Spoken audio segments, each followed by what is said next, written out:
Subscribe to our channel by clicking the subscribe button. Click the bell button and enjoy the latest uploads from our channel. امام یافعی رحمۃ اللہ تعالی علیہ لکھتے ہیں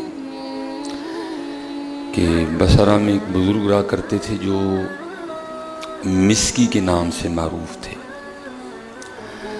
اصل میں مس کہتے ہیں مشک کو، کستوری کو، تو پھر مس کے معنی ہوئے مشک بار، مطلب وہ کہ جس کے وجود سے ہر وقت خوشبو آئے.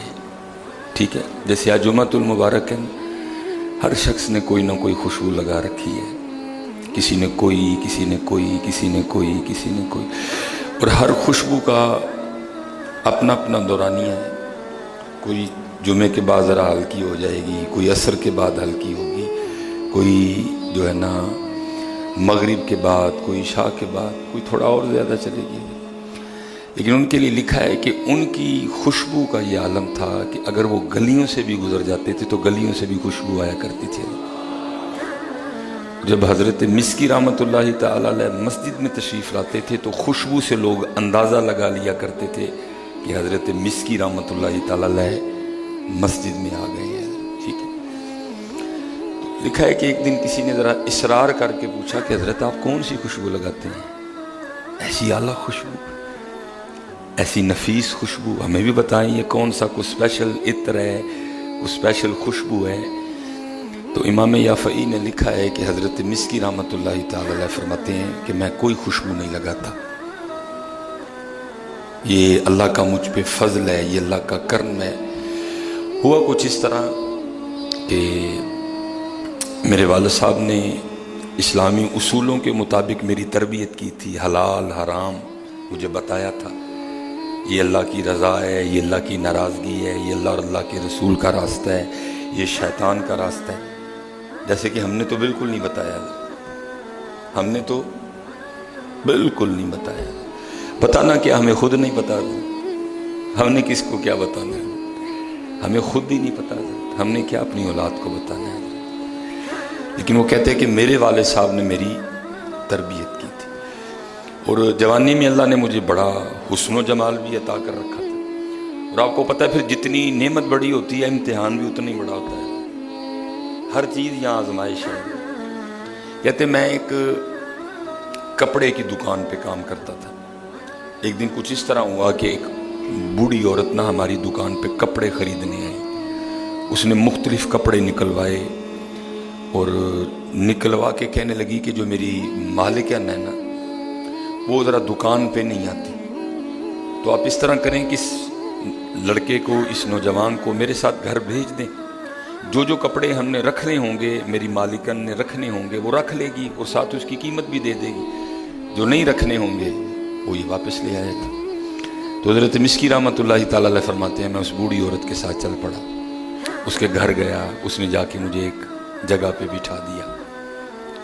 تو تھوڑی دیر بعد ایک عورت آئی، اس کے اعتبار بتا رہے تھے کہ اس وقت اس پہ شیطان غالب ہے، اس وقت اس پہ شہوت کا غلبہ ہے. اس نے اندر آ کے نا کمرے کا دروازہ بند کر دیا، اس کو چٹکنی لگا دی، اور میرے سامنے اس نے اپنی خواہش بد کا اظہار کیا. بڑی آزمائش ہوتی ہے، کوئی بھی نہ ہو، حسن بھی ہو، جوانی بھی ہو، موقع بھی ہو، صحت و طاقت بھی ہو، بڑی آزمائش ہوتی ہے. اور کوئی پہلوان ہے حضرت جو پورا اترتا ہے اس پہ. تو ہمارے حالات تو یہ ہیں کہ ہم تو گر رہے ہیں خود اس زنا کے کنویں میں، چھلانگے لگانے کو تیار کھڑے ہیں. آپ فرماتے ہیں لیکن میرے والد کی تربیت کام آئی، خوف الہی نے غلبہ کیا. وَأَمَّا مَنْ خَافَ مَقَامَ رَبِّهِ وَنَهَى النَّفْسَ عَنِ الْهَوَىٰ فَإِنَّ الْجَنَّةَ هِيَ الْمَأْوَىٰ. آپ فرماتے ہیں مجھے اس سے جان چھڑوانے کی نا کوئی ترکیب نہیں سمجھ آ رہی تھی. فرماتے پھر اللہ نے کرم کیا، میں نے اسے کہا چل اب اگر تو اتر ہی آئی ہے منہ کالا کرنے پہ تو پھر مجھے ذرا تھوڑا سا موقع دے، میں ذرا بیت الخلاء میں جانا چاہتا ہوں، ایک بار مجھے پیشاب کی حاجت ہے. اس نے کہا جا. کمرے میں بیت الخلاء تھا، میں چلا گیا. جب بیت الخلاء میں گیا تو وہاں جا کے کیا دیکھتا ہوں کہ انسانی غلاظت پخانہ پڑا ہوا ہے. حضرت مسکی رحمۃ اللہ تعالی علیہ فرماتے ہیں میں نے بڑی ہمت کر کے نا وہ سارا پخانہ اپنے منہ پہ اور اپنے جسم کے اوپر مل لیا، صرف اس سے خود کو بچانے کی خاطر۔ حضرت مسکی رحمۃ اللہ تعالی علیہ فرماتے ہیں کہ میں جب اسی حالت میں باہر آیا تو اس نے پاگل پاگل کا شور ڈالا، اور وہ جو چٹکنی اس نے اپنے ہاتھوں سے لگائی تھی نا وہ کھول کے وہ بھاگ گئی۔ اور فرماتے میں بھی بھاگ گیا، بھاگتا بھاگتا میں ایک باغ میں آیا، وہاں کی میں نے غسل کیا، اپنے گھر آ گیا، عشاء کی نماز پڑھ کے سو گیا۔ کہتے جب میں سویا نا تو خواب میں کیا دیکھتا ہوں کہ کوئی میرے جسم کے اوپر اپنا ہاتھ پھیر رہا ہے، کوئی میرے چہرے کے اوپر اپنا ہاتھ پھیر رہا ہے، اور ہاتھ پھیر کے پھر وہ مجھے پوچھتا ہے کیا تو جانتا ہے میں کون ہوں؟ تو حضرت مسکی رحمۃ اللہ تعالی علیہ فرماتے ہیں میں نے کہا میں نہیں جانتا۔ تو آگے سے اپنا تعارف یہ کرواتا ہے کہ میں اللہ کا مقرب فرشتہ جبرائیل امین علیہ السلام۔ فرماتے پھر اس کے بعد میرے جسم کی یہ کیفیت تھی کہ میرے جسم سے مسک کی خوشبو آنی شروع ہو گئی ہے، پھر میں جدھر جدھر جاتا ہوں میرے جسم سے خوشبو اٹھتی ہے۔ لیکن حضرت جی آج بڑا اوکھا ویلا ہے، آج بڑا اوکھا ویلا ہے، آج نکاح مشکل ہے، آج زنا آسان ہے، لیکن بچو حضرت اس سے، پھر دیکھنا اللہ تمہیں بھی کیسی خوشبو عطا فرمائے گا، تمہاری قبر سے خوشبو آئے گی، تمہارے کفن سے خوشبو آئے گی، تمہارے جسم سے خوشبو۔ وعدہ ہے بھائی اللہ کا، وَأَمَّا مَنْ خَافَ مَقَامَ رَبِّهِ وَنَهَى النَّفْسَ عَنِ الْهَوَىٰ،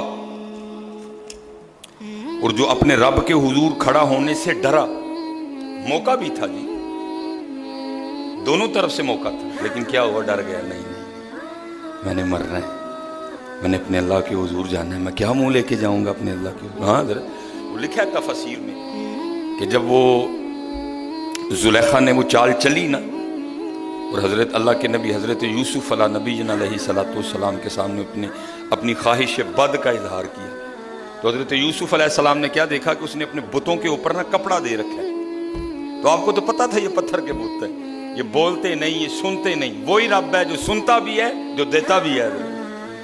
تو آپ نے زلیخا سے پوچھا، آپ نے پوچھا زلیخا یہ تو نے اپنے بتوں کے اوپر یہ کپڑا کیوں دے رکھا ہے؟ اللہ تو جانتی ہے کہ یہ پتھر کے بت ہیں، یہ انسانی ہاتھوں سے بنے ہیں، یہ دیکھ نہیں سکتے، یہ سن نہیں سکتے، پھر بھی تو نے ان پہ کپڑا دے دیا۔ اس نے کہا ٹھیک ہے، سنتے بھی نہیں، دیکھتے بھی نہیں، بولتے بھی نہیں، لیکن مانتی تو ان کو اپنا خدا ہوں نا، اپنے خداؤں کے سامنے یہ کرتے ہوئے مجھے شرم آتی ہے۔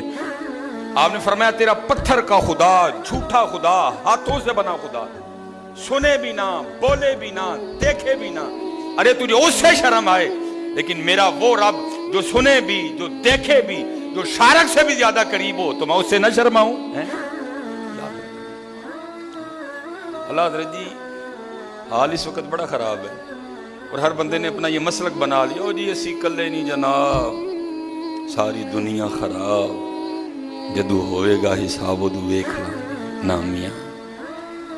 وہاں تو میاں محمد بخش صاحب جیسے بھی نیچے گر گئے، اور وہ عرض کرتی ہیں عدل کریں تے تھڑ تھڑ کم اونچیاں شانہ والے، فضل کریں تے بخشے جاون میں جے وی منہ کالے۔ حضرت تو کون ہوتا ہے اس کے حساب کو دیکھنے میں؟